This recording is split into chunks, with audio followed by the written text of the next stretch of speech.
ओम श्री परमात्मने नमः। 18वां अध्याय।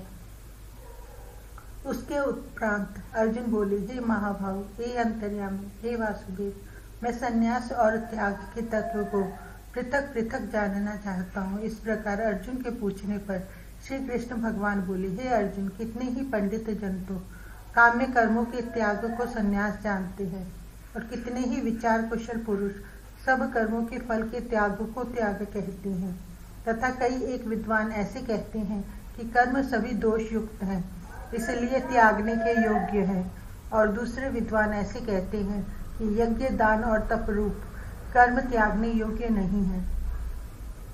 परंतु हे अर्जुन, उस त्याग के विषय में तू मेरे निश्चय को सुन। हे पुरुष श्रेष्ठ, वह त्याग सात्विक, राजस और तामस ऐसे तीनों प्रकार का ही कहा गया है, तथा यज्ञ, दान और तप रूप कर्म त्यागने के योग्य नहीं है, किंतु वह निसंदेह करना कर्तव्य है, क्योंकि यज्ञ, दान और तप यह तीनों ही बुद्धिमान पुरुषों को पवित्र करने वाले हैं। इसलिए हे पार्थ, यह यज्ञ, दान और तप रूप कर्म तथा और भी संपूर्ण श्रेष्ठ कर्म आसक्ति को और फलों को त्याग कर अवश्य करने चाहिए। ऐसा मेरा निश्चय किया हुआ उत्तम मत है। और हे अर्जुन, नियत कर्म का त्याग करना योग्य नहीं है, इसलिए मोह से उसका त्याग करना तामस त्याग कहा गया है। यदि कोई मनुष्य जो कुछ कर्म है वह सब ही दुख रूप है ऐसे समझकर शारीरिक क्लेश के भय से कर्मों का त्याग कर दे, तो वह पुरुष उस राजस त्याग को करके भी त्याग के फल को प्राप्त नहीं होता, अर्थात उसका वह त्याग करना व्यर्थ ही होता है। हे अर्जुन, करना कर्तव्य है ऐसे समझकर ही जो शास्त्र विधि से नियत किया हुआ कर्तव्य कर्म आसक्ति को और फल को त्याग कर किया जाता है, वह ही सात्विक त्याग माना गया है। अर्थात कर्तव्य कर्मों को स्वरूप से न त्याग कर उनमें जो आसक्ति और फल का त्यागना है वही सात्विक त्याग माना गया है। हे अर्जुन, जो पुरुष अकल्याणकारक कर्म से तो द्वेष नहीं करता है और जो कल्याणकारक कर्म में आसक्त नहीं होता है, वह शुद्ध सत्व गुण से युक्त हुआ पुरुष संशय रहित, ज्ञानवान और त्यागी है। क्योंकि देहधारी पुरुष के द्वारा संपूर्णता से सब कर्म त्यागे जाने को शक्य नहीं है, इससे जो पुरुष कर्मों के फल का त्यागी है वही त्यागी है ऐसा कहा जाता है। सकामी पुरुषों के कर्म का ही अच्छा, बुरा और मिला हुआ ऐसे तीन प्रकार का फल मरने के पश्चात भी होता है, और त्यागी पुरुषों के कर्मों का फल किसी काल में भी नहीं होता, क्योंकि उनके द्वारा होने वाले कर्म वास्तव में कर्म नहीं है।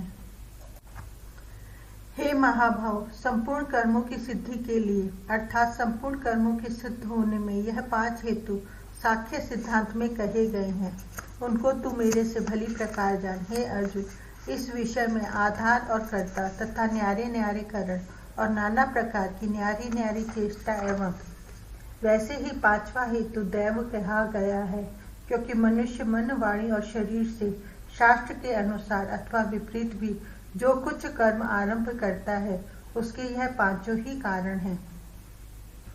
परंतु ऐसा होने पर भी जो पुरुष अशुद्ध बुद्धि होने के कारण उस विषय में केवल शुद्ध स्वरूप आत्मा को करता देखता है, वह मलिन बुद्धि वाला ज्ञानी यथार्थ नहीं देखता है।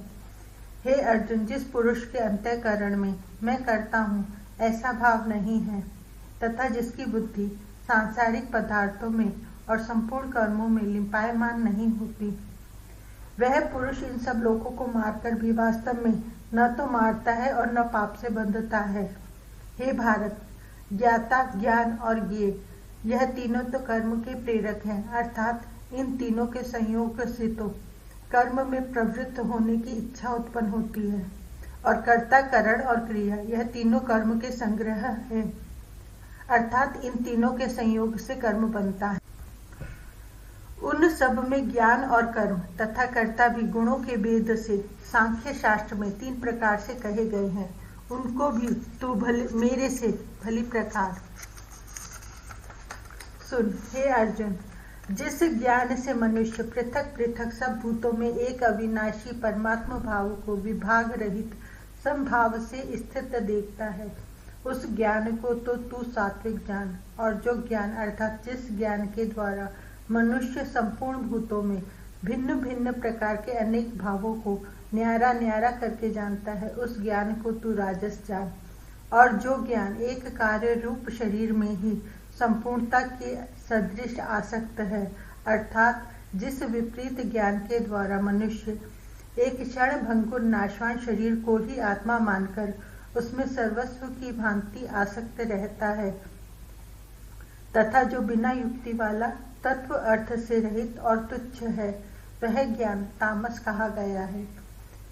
हे अर्जुन, जो कर्म शास्त्र विधि से नियत किया हुआ और कर्तापन के अभिमान से रहित, फल को न चाहने वाले पुरुष द्वारा बिना राग द्वेष से किया हुआ है, वह कर्म सात्विक कहा जाता है।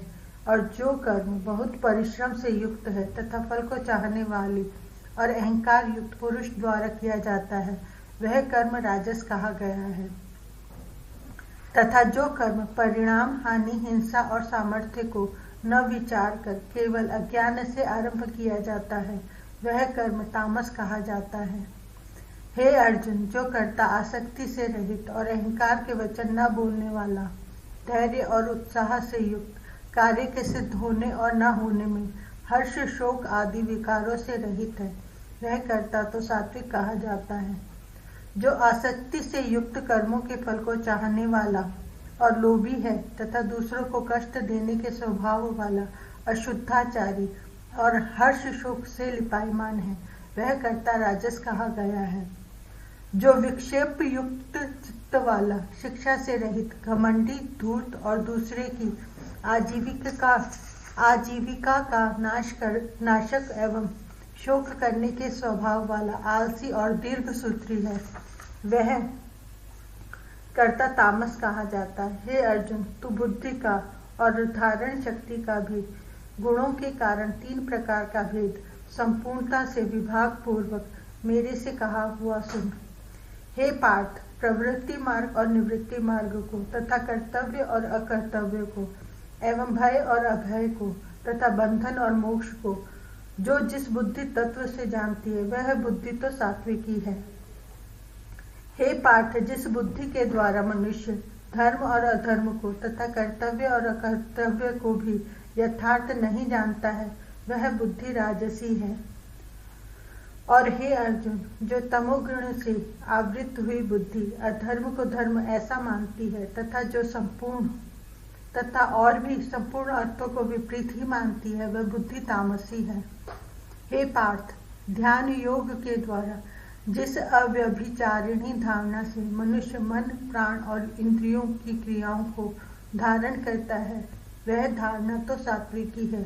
और हे पृथा पुत्र अर्जुन, फल की इच्छा वाला मनुष्य अति आसक्ति से जिस धारणा के द्वारा धर्म, अर्थ और कामों को धारण करता है, वह धारणा राजसी है। तथा हे पार्थ, तुष्ट बुद्धि वाला मनुष्य जिस धारणा के द्वारा निद्रा, भय, चिंता और दुख को एवं उन्मत्तता को भी नहीं छोड़ता है, अर्थात धारण किए रहता है, वह धारणा तामसी है। हे अर्जुन, अब सुख भी तू 3 प्रकार का मेरे से सुन। हे भरत श्रेष्ठ, जिस सुख में साधक पुरुष भजन, ध्यान और सेवादि के अभ्यास से रमण करता है और दुखों के अंत को प्राप्त होता है, वह सुख प्रथम साधन के आरंभ काल में यद्यपि विश्व के सदृश भासता है, परंतु परिणाम में अमृत के तुल्य है। इसलिए जो भगवत विषयक बुद्धि के प्रसाद से उत्पन्न हुआ सुख है, वह सात्विक कहा गया है। जो सुख विषय और इंद्रियों के संयोग से होता है, वह यद्यपि भोग काल में अमृत के सदृश भासता है, परंतु परिणाम में विष के सदृश है, इसलिए वह सुख राजस कहा गया है। तथा जो सुख भोग काल में और परिणाम में भी आत्मा को मोहने वाला है, वह निद्रा, आलस्य और प्रमाद से उत्पन्न हुआ सुख तामस कहा गया है। और हे अर्जुन, पृथ्वी में या स्वर्ग में अथवा देवताओं में ऐसा वह कोई भी प्राणी नहीं है कि जो इन प्रकृति से उत्पन्न हुए तीनों गुणों से रहित हो, क्योंकि यावन मात्र सर्व जगत त्रिगुणमयी माया का ही विकार है। इसलिए हे परम तप, ब्राह्मण, क्षत्रिय और वैश्यों के तथा शूद्रों के भी कर्म स्वभाव से उत्पन्न हुए गुणों करके विभक्त किए गए हैं, अर्थात पूर्वकृत कर्मों के संस्कार रूप स्वभाव से उत्पन्न हुए गुणों के अनुसार विभक्त किए गए हैं। उनमें अंतःकरण का निग्रह, इंद्रियों का दमन, बाहर भीतर की शुद्धि, धर्म के लिए कष्ट सहन करना और क्षमा भाव एवं मन, इंद्रियों और शरीर की सरलता, आस्तिक बुद्धि, शास्त्र विषयक ज्ञान और परमात्मा तत्व का अनुभव भी, यह तो ब्राह्मण के स्वाभाविक कर्म है।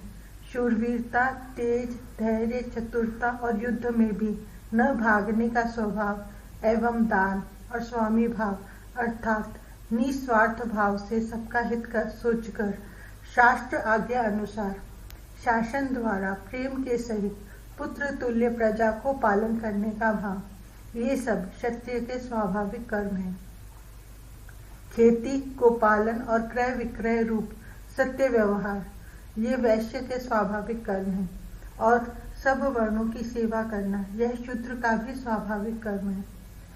एवं इस अपने अपने स्वाभाविक कर्म में लगा हुआ मनुष्य भगवत प्राप्ति रूप परम सिद्धि को प्राप्त होता है।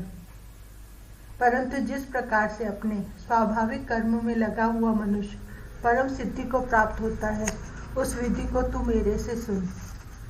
हे अर्जुन, जिस परमात्मा से सर्वभूतों की उत्पत्ति हुई है और जिससे यह सर्व जगत व्याप्त है, उस परमेश्वर को अपने स्वाभाविक कर्म द्वारा पूजकर मनुष्य परम सिद्धि को प्राप्त होता है। इसलिए अच्छी प्रकार आचरण किए हुए दूसरे के धर्म से गुण रहित भी अपना धर्म श्रेष्ठ है, क्योंकि स्वभाव से नियत किए हुए स्वधर्म रूप कर्म को करता हुआ मनुष्य पाप को नहीं प्राप्त होता। अतएव हे कुंती पुत्र, दोष युक्त भी स्वाभाविक कर्म को नहीं त्यागना चाहिए, क्योंकि धुएं से अग्नि के सदृश सभी कर्म किसी न किसी दोष से आवृत हैं। हे अर्जुन, सर्वत्र आसक्ति रहित बुद्धि वाला, स्पृहा रहित और जीते हुए अंतःकरण वाला पुरुष सांख्य योग के द्वारा भी परम नैष्कर्म सिद्धि को प्राप्त होता है, अर्थात क्रिया रहित शुद्ध सच्चिदानंद घन परमात्मा की प्राप्ति रूप परम सिद्धि को प्राप्त होता है। इसलिए हे कुंती पुत्र, अंतःकरण की शुद्धि रूप सिद्धि को प्राप्त हुआ पुरुष जैसे सांख्य योग के द्वारा सच्चिदानंद घन ब्रह्म को प्राप्त होता है, तथा जो तत्व ज्ञान की परानिष्ठा है, उसको भी तू मेरे से संक्षेप में सुन। हे अर्जुन, विशुद्ध बुद्धि से युक्त, एकांत और शुद्ध देश का सेवन करने वाला तथा मिताहारी, जीते हुए मन, वाणी, शरीर वाला और दृढ़ वैराग्य को भली प्रकार प्राप्त हुआ पुरुष निरंतर ध्यान योग के पारायण हुआ, सात्विक धारणा से अंतःकरण को वश में करके तथा शब्दाधिक विषयों को त्याग कर और राग द्वेषों को नष्ट करके तथा अहंकार, बल, घमंड, काम, क्रोध और संग्रह को त्याग कर ममता रहित और शांत अंतःकरण हुआ, सच्चिदानंद घन ब्रह्म में एक ही भाव होने के लिए योग्य होता है। फिर वह सच्चिदानंद घन ब्रह्म में एक ही भाव से स्थित हुआ प्रसन्न चित्त वाला पुरुष न तो किसी वस्तु के लिए शोक करता है और न किसी की आकांक्षा ही करता है, एवं सब भूतों में संभाव हुआ मेरी पराभक्ति को प्राप्त होता है। उस पराभक्ति के द्वारा मेरे को तत्व से भली प्रकार जानता है कि मैं जो और जिस प्रभाव वाला हूँ, तथा उस भक्ति से मेरे को तत्व से जानकर तत्काल ही मेरे में प्रवेश हो जाता है, अर्थात अनन्य भाव से मेरे को प्राप्त हो जाता है। फिर उसकी दृष्टि में मुझ वासुदेव के सिवा और कुछ भी नहीं रहता। मेरे पारायण हुआ निष्काम कर्म योगी तो संपूर्ण कर्मों को सदा करता हुआ भी मेरी कृपा से सनातन अविनाशी परम पद को प्राप्त हो जाता है। इसलिए हे अर्जुन, तू सब कर्मों को मन से मेरे में अर्पण करके मेरे पारायण हुआ समत्व बुद्धि रूप निष्काम कर्म योग का अवलंबन करके निरंतर मेरे में चित्त वाला हो। इस प्रकार तू मेरे में निरंतर मन वाला हुआ मेरी कृपा से जन्म, मृत्यु आदि सब संकटों को अनायास ही तर जाएगा और यदि अहंकार के कारण मेरे वचनों को नहीं सुनेगा तो नष्ट हो जाएगा, अर्थात परमार्थ से भ्रष्ट हो जाएगा।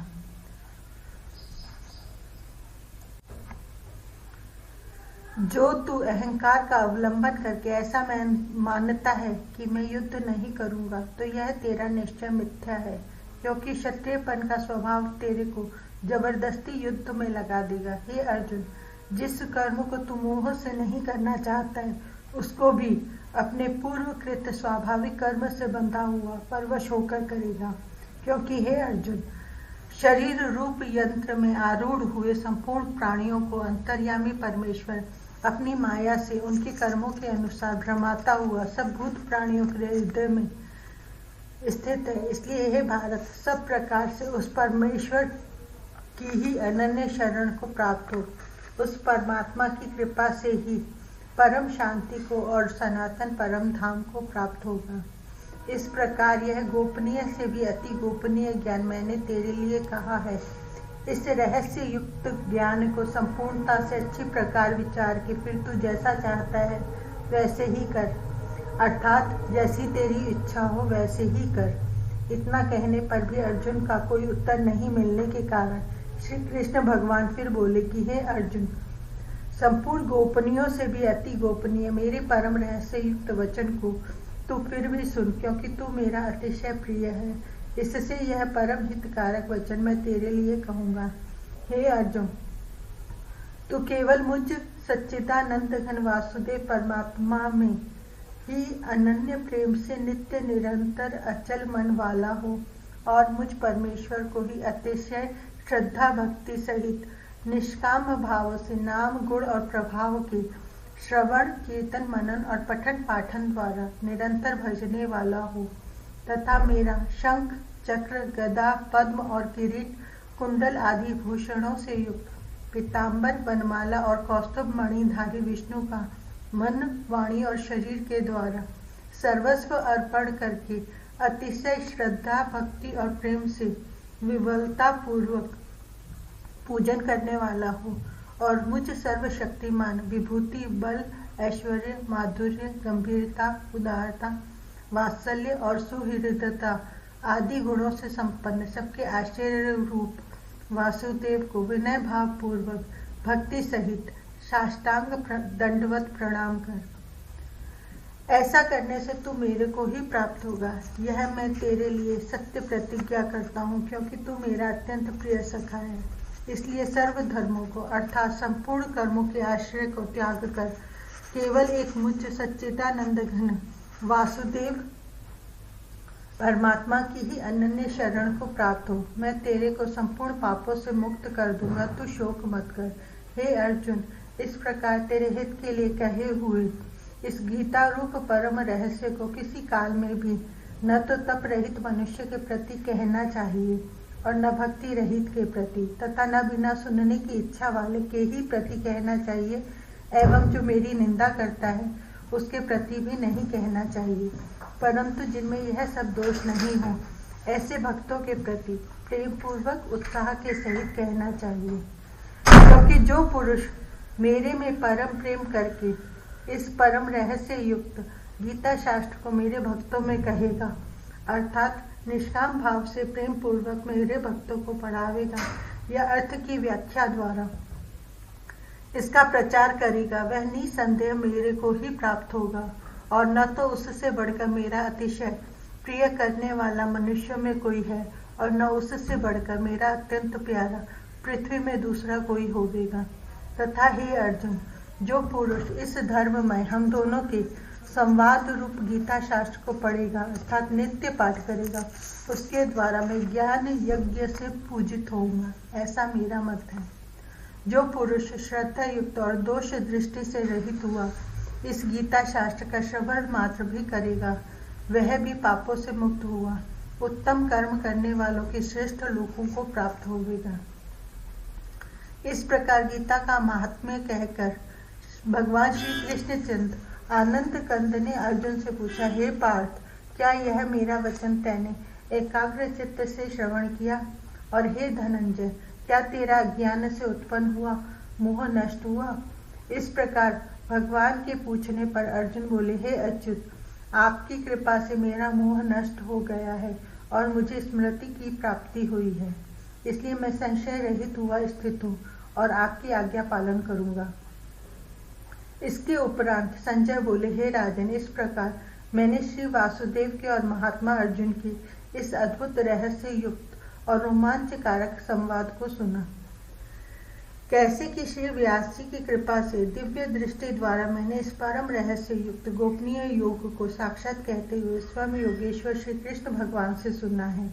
इसलिए हे राजन, श्री कृष्ण भगवान और अर्जुन के इस रहस्य युक्त कल्याणकारक और अद्भुत संवाद को पुनः पुनः स्मरण करके मैं बारंबार हर्षित होता हूँ। तथा हे राजन, श्री हरि के उस अति अद्भुत रूप को भी मैं पुनः पुनः स्मरण करके मेरे चित्त में महान आश्चर्य होता है और मैं बारंबार हर्षित होता हूँ। हे अर्जुन, विशेष क्या कहूँ? हे राजन, विशेष क्या कहूँ? जहाँ योगेश्वर श्री कृष्ण भगवान है, जहाँ गांडीव धनुषधारी अर्जुन है, वहीं पर श्री विजय विभूति और अचल नीति है, ऐसा मेरा मत है। इति श्री भगवत गीता रूपी उपनिषद एवं ब्रह्म विद्या तथा योग शास्त्र विषय श्री कृष्ण और अर्जुन के संवाद में मोक्ष संन्यास योग नामक 18वां अध्याय।